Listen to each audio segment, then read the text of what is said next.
Well, hello there, ladies and gentlemen. This is Scott Manny coming to you live for a special college football live show. The college football season, the official start is almost here. I've got some games on the weekend. I got a few games I want to talk about this weekend on the slate. We're going to start that out right out of the gate. We're going to have a great time, and let's have a great show. And I got 5 games I want to talk about, like I said. Well, first, we're going to start it out with the biggest matchup of the weekend. Number 11 Oregon versus number 16 Auburn. These two teams are both ranked inside the top 20. Last year, Oregon had trouble against the top 25, only going 1-3. And also, too, they got wide receiver issues they worried about last year with the Ducks. And basically, last year, the Pac-12 was just a struggle last year. Outside of the Washington Huskies, the Pac-12 struggled last year. However, Justin Herbert of Oregon is back. 3,151 passing yards last year, 29 touchdowns, and a QBR of 144.7. C.J. Verdell is back, the best running back that Oregon's ever had. 202 rushes last year for 1,018 yards, and he had 10 touchdowns himself. What will happen in this game? The Pac-12, sometimes they love high-flying antics. Could we see those from Justin Herbert? That remains to be seen. Oregon coach Mario Cristobal has already said, I trust Justin Herbert. He can get the job done. I got a wonderful running game. Yes, I do have wide receiver issues with wide receivers being hurt. But anything can happen, and it usually does. But this time around, Auburn coach Gus Malzahn has decided to put his faith in a true freshman, Bo Nix. Bo Nix beat out redshirt freshman Joey Gatewood for the starter's job. This game, the Auburn-Oregon game, could be an interesting one. Or, that Auburn and Gus Malzahn may be coaching for his job. Everybody knows it. But my thing is, Oregon, don't take the Ducks lightly. The Justin Herbert factor is going to be the reason why Oregon wins this game. I've got Oregon beating Auburn 38-31 on Saturday night. This is a Saturday game, and we'll have to wait and see what happens. Now, the next game I want to talk about. This game is tonight. I think it's either 7 o'clock or 8 o'clock on the ACC network. Number 1 Clemson versus Georgia Tech. It's hard to believe that Clemson is the number 1 team in the country. Trevor Lawrence, he's back.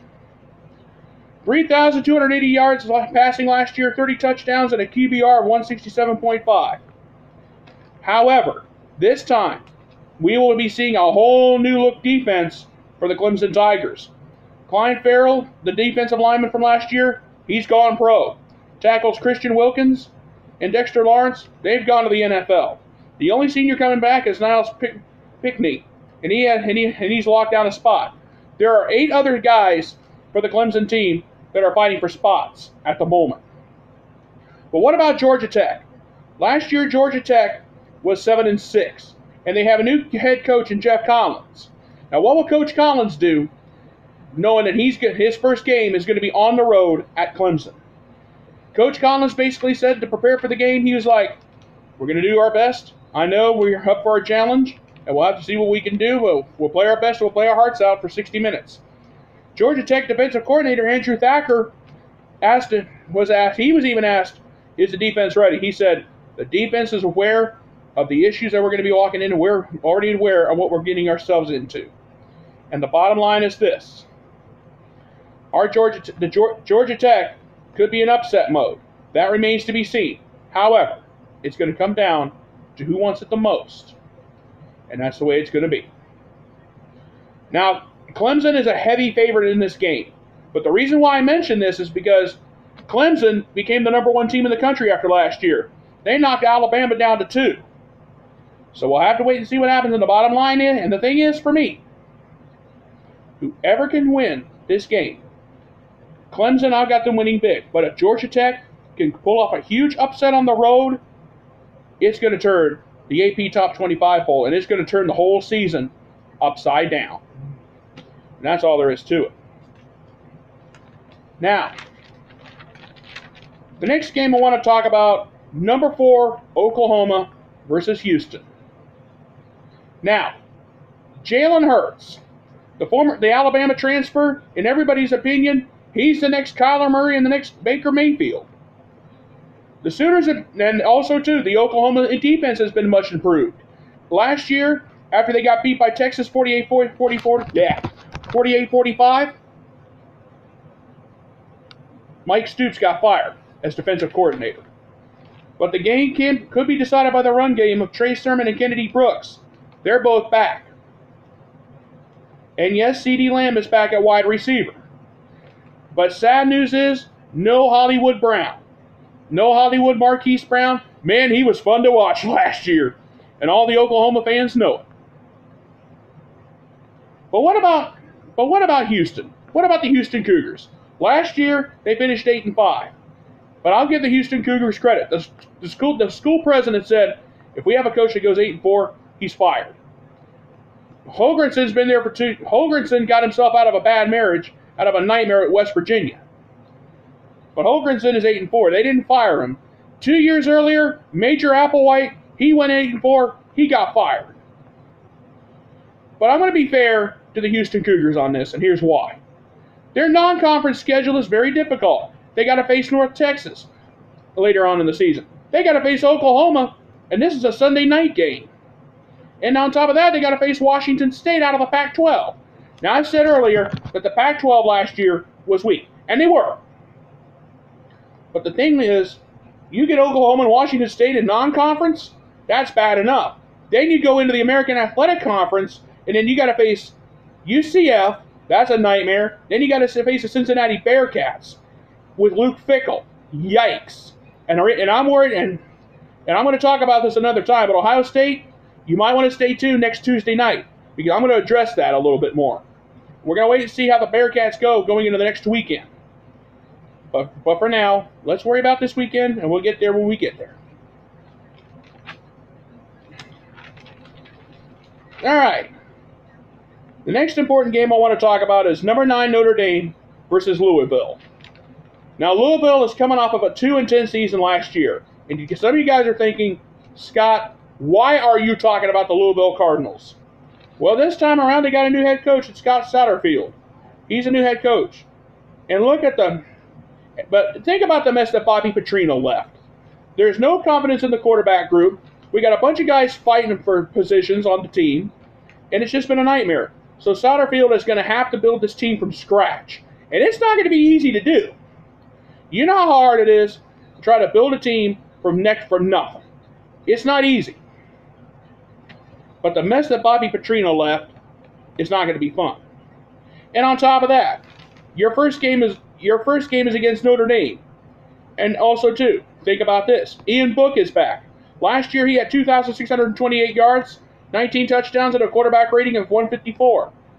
For second-year defensive coordinator Clark Lee, the defense lost 2 big playmakers last year.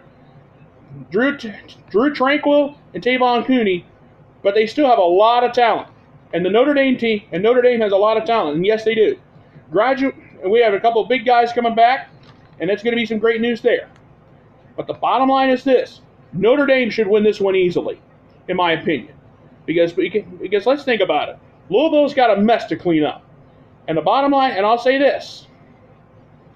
This is going to be an interesting weekend. Because let's think about this for a minute. Clemson's got Georgia Tech tonight. Alabama, they play Duke.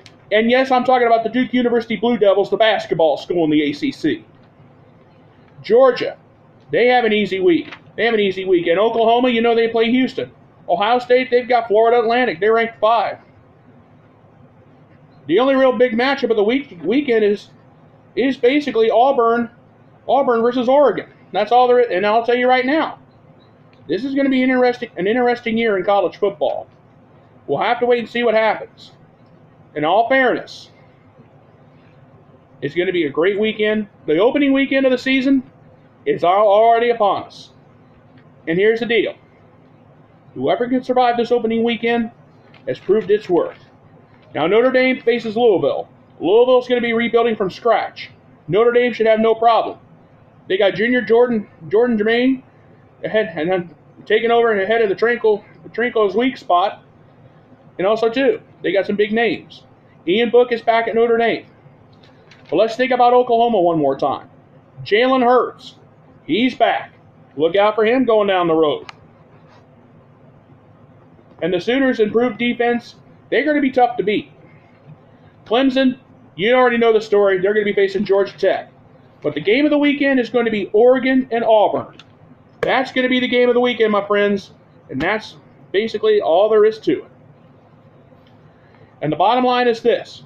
Whoever gets out of this weekend without upsets is going to show me what's going to happen going into the season.